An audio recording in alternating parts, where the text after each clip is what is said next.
My mom always said life was like a box of chocolates. You never know what you're gonna get.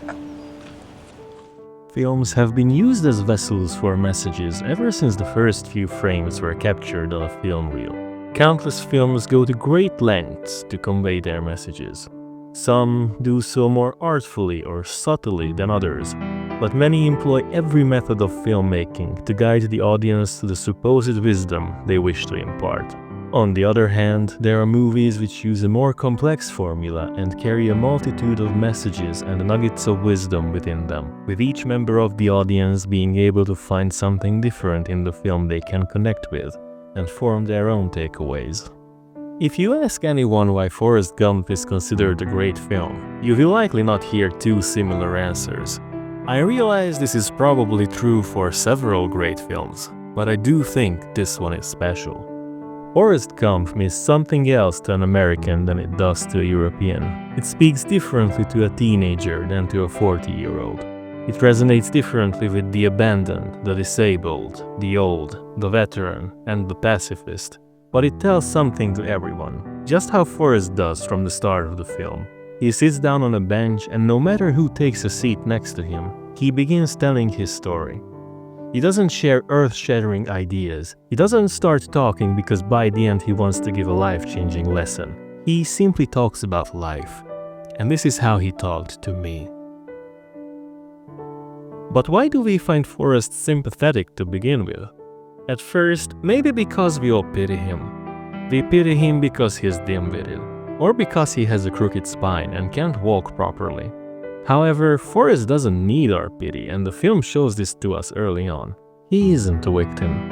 Among the great many characters in film history who have been pitied and discriminated against, Forrest is the one who doesn't feel even a bit lesser than the others around him.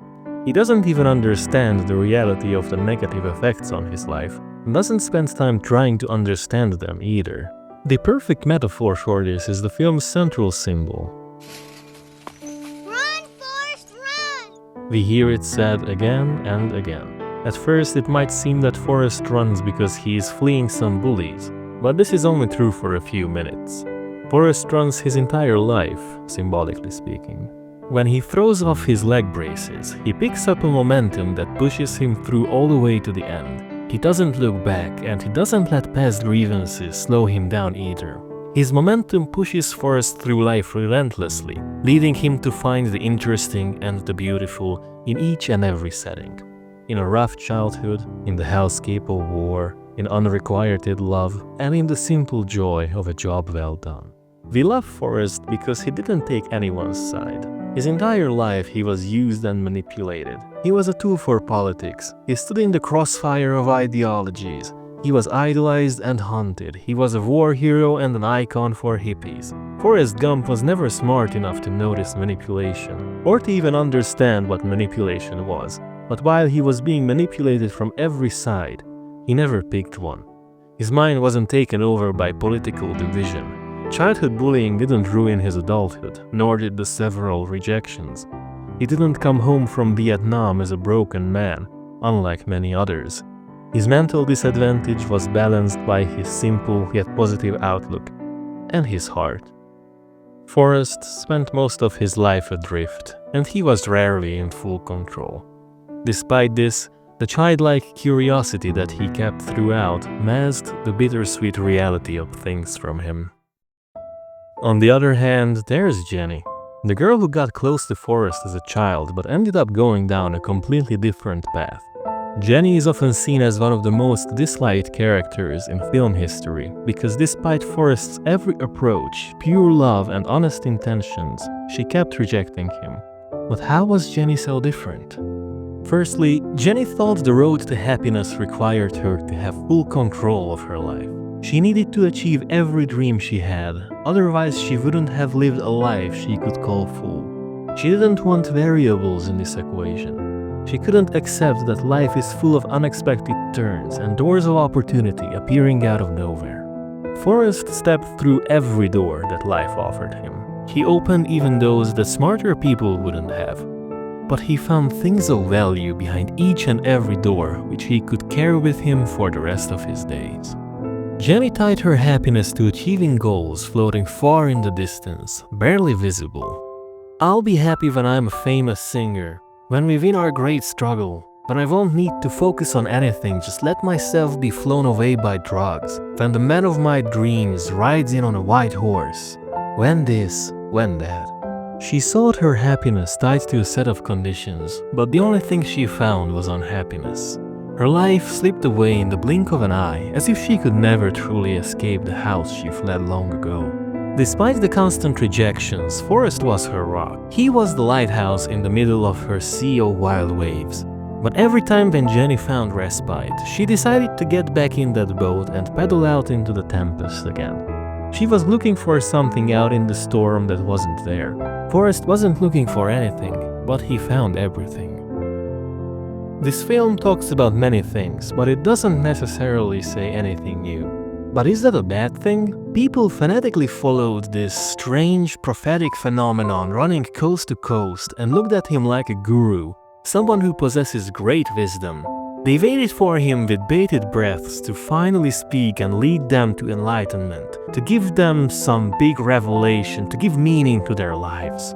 But Forrest just wanted to go for a run. And that's exactly the point. He taught people without saying a single word that it's not always important to say something new. Can we truly say something again and again that no one has said or noticed before? Most of us will perish without uttering a single original thing in this world. If you think this film or this video is made worse by not giving you anything new, then open up the latest edition of a foreign corporate tax code. You'll find something new there, but how much joy will you derive from it? Forrest Gump isn't a great film because it says anything new about something no one has said before, but because it highlights that if we build a strong foundation on what is achievable and adopt an attitude which isn't built on arrogance, pride, and hubris, which sets our standards for happiness sky high and only leads to the edge of a balcony, but instead we can be more humble, then we can notice the unnoticeable. Jenny was stranded in that house forever.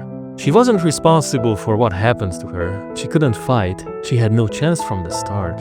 Her legs had no braces, but she couldn't run. She did flee, but she only found the same house again and again. Jenny spent her whole life throwing stones at her past. And with every stone, she predestined herself for more misery. She tried to fight matters beyond her control, which led to her days going to waste, removing even the possibility to move on and heal. This was a complete dead end.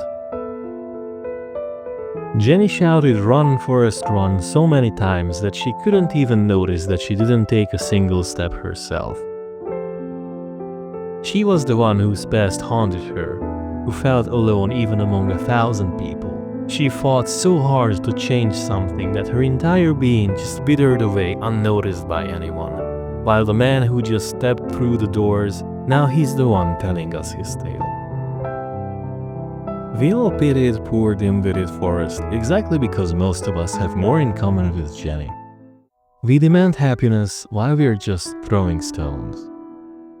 We throw stones at the father who drank, at the mother who said nothing, at the system that took everything, at the teacher who didn't teach, at the friend who turned his back, at the role model who turned out not to be a saint, at the politician who lied at every debate.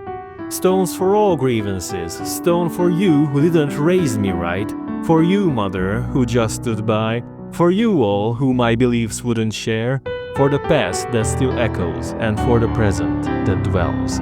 But are there enough stones for the weight of every woe? I ask you, pray tell. That's all I have to say about that. According to Jenny, you just don't have enough stones. But with this many stones on our back, we won't get very far. If I didn't say anything new with this, then why do we carry them still?